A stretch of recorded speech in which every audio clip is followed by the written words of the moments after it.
Happy New Year, everybody. We're going to celebrate by taking a look at Stronghold for PC and Mac. This is a real-time strategy game developed by Firefly Studios and originally published by Gathering of Developers back in 2001. What you're seeing in this video is actually Stronghold HD, which Firefly publishes themselves, and it's actually just a patch that they released for the base game that brings it to modern resolutions and things like that.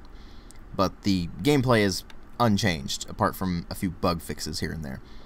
So the question here becomes, does this really succeed at what it sets out to be? Because it sets out to be a great castle building simulation and really allowing you to build the castle of your dreams along with actually playing a really solid strategy game. So how does it actually fare in that regard? Well, as far as the presentation goes, it's aged pretty well despite not being the best looking game out there. Obviously there are some good details to be seen. The actual castle bits themselves, the walls, the towers, all that sort of thing, are pretty reasonably detailed, although you do get some weird looking sprite work here and there because they are all sprites. And it's mostly related to how it actually interacts with the rest of the castle. For example, round towers tend to look slightly odd when walls go directly up to them, things like that. But for the most part, it looks fine. What hasn't aged as well are the FMV cutscenes. They're all rendered cutscenes, and they tend to play out in a small window at the bottom of the interface, actually. Whenever you click on things, it'll play a short animation loop. And you'll see people react to things when you get messages from, say, the other lords that you're playing against. And it'll show a quick animation, things like that, but there aren't a huge amount of cutscenes in this game. At least nothing substantive. And those that are not particularly good looking. They're older video files, and so they aren't particularly high res. Some of them are a bit pixelated. The animation itself is not very impressive either. And then when you actually get into the meat of the game, the visuals are particularly unimpressive, but they look nice, and there's certainly quite a bit of color to be had here, which is always appreciated. It would just be nicer if they had better animations, because some of them are a bit choppy, more detail in the sprite work, that sort of thing. But it looks fine, for the most part. Certainly not enough to be a detriment.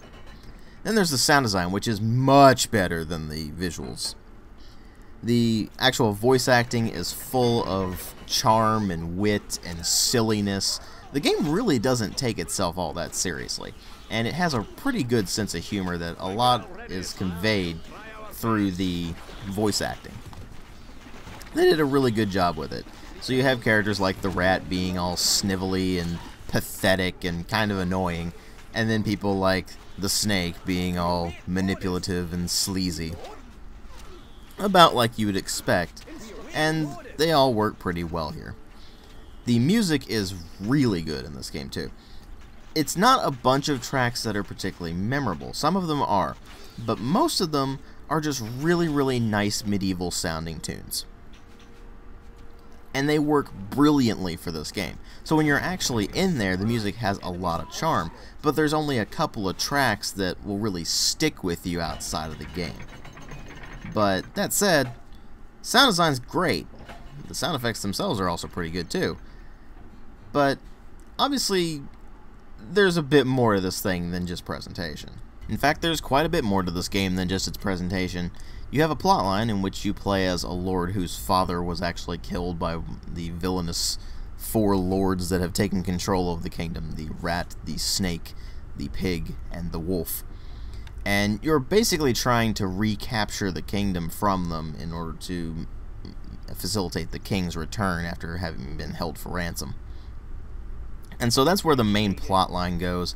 You're just dealing with these 4 lords, and it gets progressively more difficult as you go along.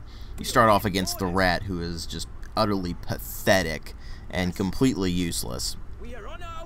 Moving on to other characters until finally you get to the wolf, who is incredibly tough. Obviously, if you know what you're doing, you can deal with him, but it's still a pretty challenging campaign once you get to that point. And even before then, it's a pretty challenging campaign. It has a variety of objectives, but the main campaign is mostly centered around conquest. You do also have an economic campaign, in which you are basically attempting to rebuild the kingdom after the events of the main campaign. And that focuses almost entirely on dealing with economic shortages, dealing with food production, resource production, goods, that sort of thing. And so you have these two campaigns, and you also have a couple of other modes. There's single mission scenarios in which you can either choose combat or economic scenarios, and they're pretty self-explanatory. They're basically just campaign-style missions. They're not missions directly from the campaign, but they're missions in that particular vein. And then there's siege mode, which is really the most interesting part of the game. You either play as the defenders or the attackers, and you're basically besieging historical castles, or you're defending historical castles, which are recreated in a fair amount of detail, actually. And that really highlights what's best in this game, is building castles and sieging them. Now, the castle building part of the game is really its biggest strength. You get to build a castle that can be incredibly robust in just about any design you want, although it is limited by being a 2D game. And you have a variety of structures available to you, various types of towers and gatehouses, walls, crenellated walls, stairs, that sort of thing. And you build the castle the way you want it to, as long as you have the resources to do it. You do get stone production, wood production, that sort of thing. And you try to build up your castle and defend it from attackers, or you build up a force to actually go out and destroy the enemy's castle. And so that's where the meat of the game lies. You're getting your production up so you have adequate food for your peasants. If they don't have enough food, they're going to be very unhappy and they're going to leave, which is not a good thing. You can't have any resource production if you don't have any peasants. Also, you can't have any taxes if you don't have any peasants, which becomes a problem sometimes. So you got to keep your peasants happy. You got to feed them right, and preferably give them multiple sources of food. So this means that you have to either get a bunch of hunters ready to go, or if you don't have any access to game, then you need to actually build farms and get production on various other kinds of foods going. Things like apples or bread, which requires multiple things. So there's a fair amount of complexity with the economic strategy bit. And you really do have to balance food production and keeping your peasants happy with being able to produce arms and armor for your army. Now, your army consists of a bunch of units that in the campaign gradually get revealed to you. You have your basic archers, which require longbows. You have your spearmen, which require spears. And eventually you get access to things like macemen, which require both maces and leather armor. And eventually things like swordsmen, which require swords and metal armor. Obviously things like metal armor take much longer and more resources to produce than things like spears and bows and such like that. But units like swordsmen are the stronger units. In fact, swordsmen are the best infantry in the entire game, but they're incredibly slow. And so you have to keep things like that in mind. You also have knights, which require not only the swords, the metal armor, and the fee to actually recruit them, but also a horse. And so you can have very limited numbers of those. But they all work together. It's really good to have a lot of things like archers and crossbowmen for defense, because they'll pick off enemies before they get close enough to your castle. And failing that, if your enemy actually does get to your castle and has things like ladders, well, that's where the spearmen come in, because they can actually push the ladders down, and that renders them basically useless. And other units like pikemen are really good for defense, and other units are better for offense. So you have to keep a balance of this type of army production. And obviously, the tougher units are going to be more expensive, they're going to cost more resources, so you have to keep all of this in mind when you're actually going through the strategy of developing arms and armor and keeping all of your production going. there's a fair amount of complexity here, and that makes the game more challenging. And it doesn't feel contrived. It actually feels pretty natural and works rather well for the game. There are some issues here and there. I did experience a few bugs and glitches here and there. I did find things like pitch ditches not particularly useful, considering that it's basically just wasting resources that you can actually sell for money and then use that money to get things that you actually are good with, whereas the pitch ditches don't really help all that much because they're just basically a line of fire that burns out after a while. And it's nice to have things like that, but it really doesn't do much for the actual gameplay. It's really more of an annoyance than anything else when people are attacking your castle. So really it's going to rely more on what you decide to do for your army and how your production is going.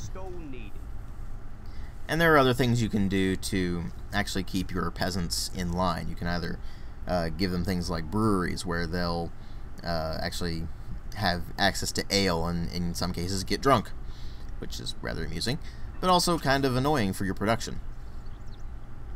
And you'll have things like having multiple food types, which is pretty straightforward, or religion, which is always an option. I mean, Middle Ages were big on religion. Or you can just be the horrible evil person and do things like heads on spikes and executioner blocks, and just basically put your peasants to work in fear as opposed to actual goodwill. And so there's all these different things you can do to make the game more interesting, so to speak. All these different things you can do to keep the strategy going. And really how you deal with certain things is up to you. If you want to go a certain route, you can go that route. There's plenty of wiggle room for various strategies here. Obviously certain things are just going to happen all the time, like you're going to want archers and such in the tallest towers you can get because they get a height advantage and such like that. But at the same time, if you want to do an army of basically nothing but infantry, you can do that, and it will work if you know what you're doing. It's pretty interesting how this all works out, and what you have as a result is a very interesting strategy game that really serves as a good basis for the rest of the series. It doesn't do anything particularly badly. Everything it does pretty well, in fact. The only real issues you have are related to it not being as robust as we might like it to be because it is a 2D game. There are some issues with the engine here and there with regards to bugs, and sometimes the interface doesn't work exactly as you expect it to. Being able to get units on higher ground, for example, is kind of annoying sometimes, but usually it works fine. But none of the issues really outweigh how fun this game is. You may look at this thing and go, well, it doesn't look all that impressive, but then you actually get into the game and you find that it's just an incredibly fun game. If anything, the only real problem with it is that the sequel just one-upped it. I give it a 3.5 out of 5. Thanks for watching.